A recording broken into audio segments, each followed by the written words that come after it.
Kami lang dalawa ng mga time na yon. Hanggang sa nagsalita siya ng, ang sex mo ngayon na. Sabi ko, oo naman sir, gagraduate na kasi kaya sulitin na lang. Hanggang sa lumapit siya sa akin at hinawakan niya ako sa pisngi sabay sabing, pwede ba kitang makasama ngayong gabi? Huwag kang mag-alala, ihahatid kita sa inyo. Saglit lang naman sakto papauwi ka na rin naman. Sakay ka na lang sa akin. At ako namang si tanga pumayag, crush ko Way back 2023 at 18 years old ako that time. Ako yung babaeng maganda ang katawan. Pero hindi naman ako yung sobrang pangit. Sakto lang. So that time ay senior high school ako at nag-aaral ako dito sa lugar namin. Then first day of class namin. At yung advisor naming lalaki, gwapo, mabango, makisig na para bang may something sa kanya. Ako naman na as a student ay tahimik lang at nag-o-observe sa paligid. At sa mga new classmates ko, until sa nag-uwian na at wala akong ibang ginawa kundi i-stalk yung advisor namin. Napakagwapo niya talaga. Sobrang malas lang kasi may asawa na pala. At teacher ko pa talaga nung grade 3 ako, ang ina. So wala akong magawa. Nag-friend request ako at inaccept naman niya yon. On that time, may normal friends lang kami sa Facebook. At sa personal, normal lang talaga. Hanggang sa malapit na yung graduation namin. At before ang pictorial namin ay merong activity sa school na which is yung mga senior high ay sasayaw. So hanggang sa ito na nga magpe-perform na kami. Yung mga kaklase ko nagsipagbihisa na. Kasi nga ay mag-i-start na yung program. So wala na kaming time para magbihis pa sa bahay. So nagpunta ako sa room at doon ay pumunta ako ng CR. So doon ako nagbihis at wala namang tao that time nang pumasok ako. So tiwala ako na doon ako magbibihis at dahil na nga rin sa pagmamadali ko. At habang sinusuot ko yung outfit ko na medyo maikli yung skirt at yung tops ko na upper naman pero need pang itali. At doon ngayon nahihirapan ako dahil hindi ko maabot yung zipper. Sa likuran ko sakto namang may parang naglalakad na papasok. So ang akala ko close friend ko kasi ang sabi niya susunod daw siya sa akin At may ihahatid lang daw siya sa computer room. So ang akala ko talaga ay kaibigan ko yung dumating. Na kaya't ang sabi ko, betulungan mo nga ako na mag-zip nitong tops ko. Nahihirapan kasi ako hindi ko maabot.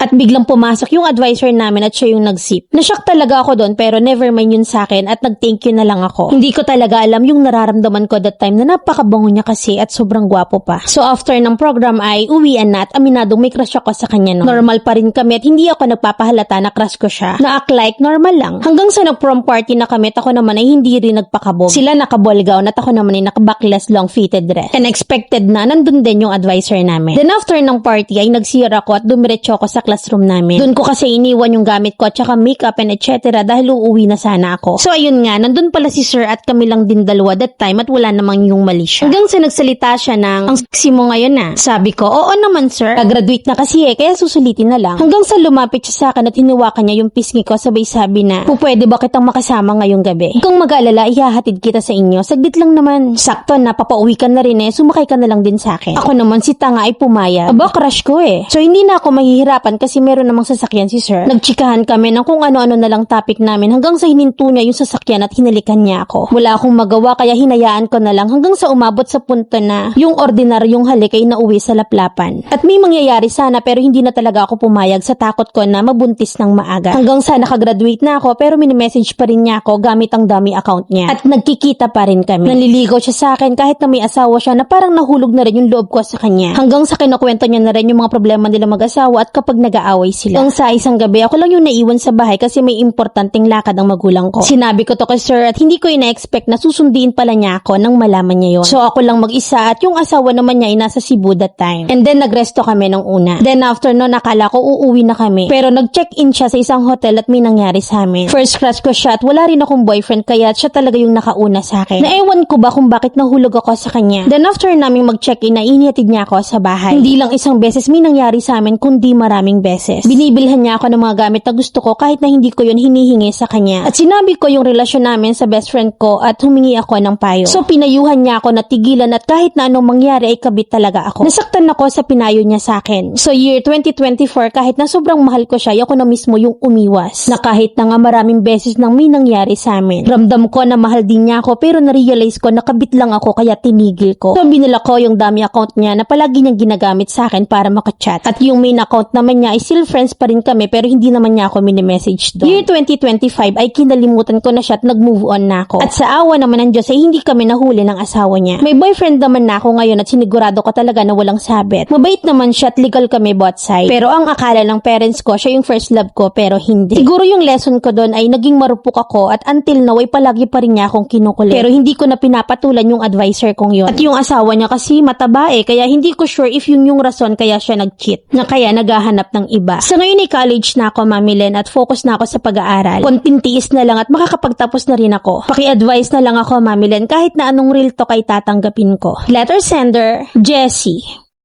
Tinitake advantage ka kasi pinakikitaan mo ng motibo. Mapa-classroom, mapabahay, nagpapasusot ka. Wala kayong takot sa maaaring mangyari. Na hindi man lang kayo kabahan na baka mabuntis, itakwil ng magulang, ipahiya sa social media kasi kumabit ka. Anong nagpapalakas ng loob niyong gumawa ng mali? Ba't di kayo natatakot? Puro kayo kilig. Na binibigyan mo pa ng rason na mataba ang asawa kaya nag-cheat. Huwag mong i-justify utang na loob. At yung kaibigan mong matalino, i-keep mo yan. So ngayon na college ka na, mag-move on ka na kasi pamilyar. I-block mo sa lahat. Sabihin mong alam na ng parents mo yung ginawa sa'yo at ipapakulong siya kapag hindi ka tinigilan. Good to know na nasa tamang desisyon ng buhay ka na. Ituloy-tuloy. Mag-aaral kayo hanggat pinag-aaral kayo. Mahiya kayo sa mga magulang. Ayusin mo ang desisyon mo sa buhay. Kasi walang time machine pabalik na mag-aayos ang desisyong hindi pinag-isipan. Na maging lesson learned sana sa magiging anak mo ang matinding gabay. Baka kapag nagka-crush ay kagaya mo umatake. Please lang natantanan mo yung teacher mong animal.